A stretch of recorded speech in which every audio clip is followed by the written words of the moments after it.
Good morning, everybody, and welcome to Homestead for a Living. I'm here in our septic field, or backyard as you will, and it's very fun to see this looking so green and colorful because at one point it looked like this. It was just bare clay scraped down.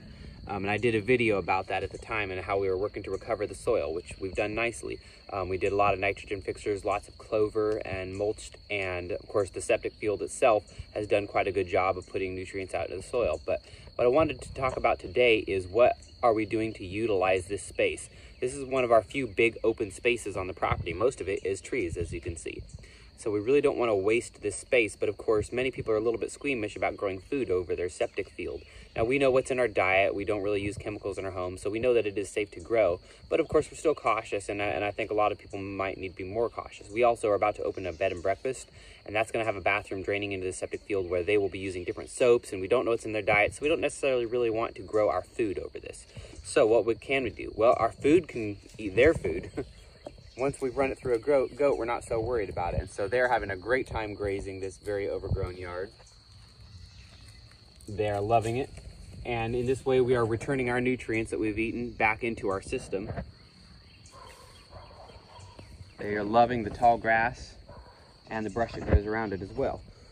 Something else that we do is our pollinators. We grow lots and lots of flowers, and these, as I mentioned in a couple videos ago, are also a potential crop as cut flowers, but we grow lots and lots of wildflowers that brings in the bees, and they in turn pollinate our fruit tree crops and other crops. So that's another great use for it. Now we do have lots of forageable edibles that we have planted in here or that we are just kind of maintaining and let grow. So right now we're not too squeamish about eating out of here. So we do harvest a lot of these clover heads and make our red clover and crimson clover jellies. We have a whole lot of chicory in here that I planted. When I planted it out, I didn't just buy clover, I bought the deer plot mix, which is clover and chicory. And so that's really useful for something like this. Chicory is a great green. You can use it in salads, you can use it in all sorts of dishes, and it's a good forage for goats, as you saw. They're big fans of it. Let's see, there's another one over here. We have a maypop coming up. These are passion fruit. Tennessee's state flower is the passion flower. These make an incredible fruit. Incredibly delicious and very medicinal as well. So there's lots of forageable stuff we can eat out of here when we feel like it. We also pack in our garden beds right above it. There's a lot happening in here. There is elderberry, carrots, tomatoes. And so what we do is, because we had to open up all this space to build the septic field, we can grow just uphill of it, just before our septic lines, and so they're not at all contaminated by any of that soil, but they're taking advantage of all of this open light and space. Another thing we haven't yet done, but we're going to do soon, is we're going to build, we want a bit of a privacy barrier because there's the one spot on our property where we can see our neighbors' houses. And so we are going to build a big trellis across there for wine grapes, or just for grapes in general, and blackberries, things like that. But we will plant those plants uphill of the septic, and then they will grow over the septic. So we'll actually be growing over the septic, but not using the soil that's in the septic system. And then lastly, I guess, we have our tree line here at the very bottom. This is where the hill slopes to, at the bottom of the septic field.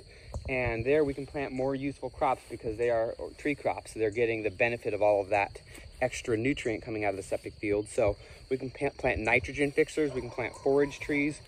Right now we're just kind of selectively allowing the trees that they graze on the most. So one of the permaculture principles is observe and interact, and that's what I'm doing. Is I'm hanging out here with my goats. You can see them jumping up and eating that tree. So I'm going to pay attention to what trees they like the best, and that's probably the most nutritious for them.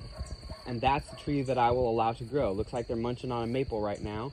So they're big fans of that. So we'll probably coppice that or pollard it and grow that out, and we'll grow lots of trees like that. And even if I'm not manually letting them graze through this yard area, I can go harvest those with loppers and take them over to their goat cage, or their goat pasture, which is right over there. It's an easy trek. So just hopefully that's inspirational on how you can take a marginal space, a space that you can't really use for much food production, and turn it into something productive. One last note over here, I was mentioning how we do garden beds above the septic field. This is another example of that. It just looks like a weedy mess, but these are all potatoes. We have tons of potato production. We have lots of turnips happening in here. Lots of radishes. Up there we have our squash starting. That's another way you can use the space, is things like squash. We will start them in these beds, and our septic line is right here, just about 5 feet away. So we'll start the squash here in the bed, and then it will spill over and crawl across the ground. So we're still using that space without necessarily growing on it per se. So again, hopefully that's useful information for you all. If you've got a space, it should be growing food in some way or another. In the meantime, everybody, stay safe, be well, and happy homesteading.